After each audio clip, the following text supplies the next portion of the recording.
Hey everyone, this is Angela from Bake It With Love, and today we're making our creamy roasted tomato basil soup. And if you love tomato soup and love basil, this one's for you. So we're going to need a tablespoon of olive oil, a half a tablespoon of minced garlic, a large shallot that's been diced, 2 cans of fire roasted diced tomatoes for the quick version, or 10 Roma tomatoes, 20 minutes under the broiler. Slice them in half and just stick them underneath there. If you have high, go with that. Half a large carrot grated, a tablespoon of fresh basil or 1.5 tablespoons dried, as well as 2.5 cups of chicken stock and a half a cup of heavy cream. So we're going to start in our medium saucepan over medium-high heat with our minced garlic and our shallot. Just saute those until we start to get some translucency on the shallots, and then we will add our tomatoes. And like I said, for the tomatoes, you can use the canned fire roasted tomatoes. When we started out making this, you could only get like one brand, and there's many companies that have this available now. So for today, we're using our 10 large Roma tomatoes that we roasted under the broiler on high heat, 20 minutes, got that nice charbroiled kind of look on them, and we're just adding them into our saucepan, and we're going to cook them down until we have a softer texture. And if you are one of those people that if you do it this way and you don't want the skins on it, go ahead and remove them. We like ours really rustic with some texture to our soup, so we leave them with the skin on.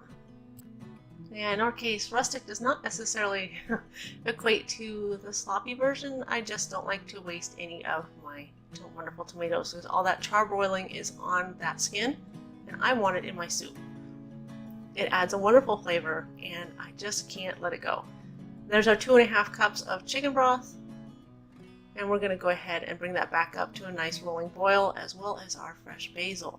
Like I said, if you're using dried basil, use about 1.5 tablespoons, adjust to taste. They also have the tubes of basil that you can get in your produce section, somewhere between the fresh and the dried. A little bit more than 1 tablespoon, a real heavy, generous one will work beautifully. Cover that and simmer it for about 10 minutes.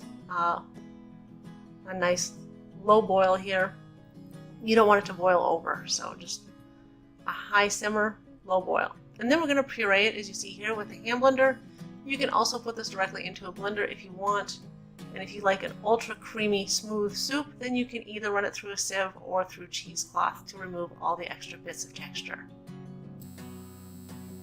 In this case, we're going to continue to use the hand blender on it.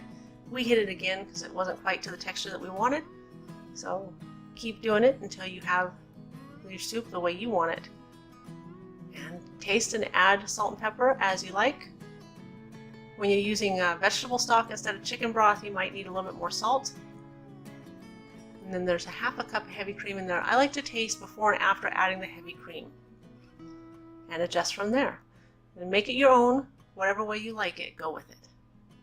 We covered that up and simmered it again for a few minutes while we got some stuff ready for garnishing, because I love freshly grated cheese on this. Any of your dry Italian cheeses, Parmesan, Romano, Asiago, will work beautifully with this soup, as well as croutons.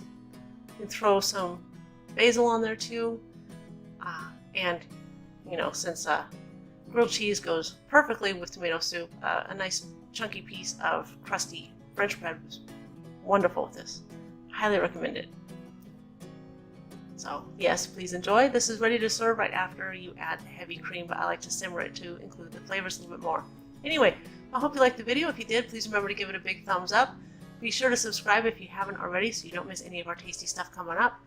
As always, we are so glad to have you here with us, and thanks for watching. We'll see you again soon.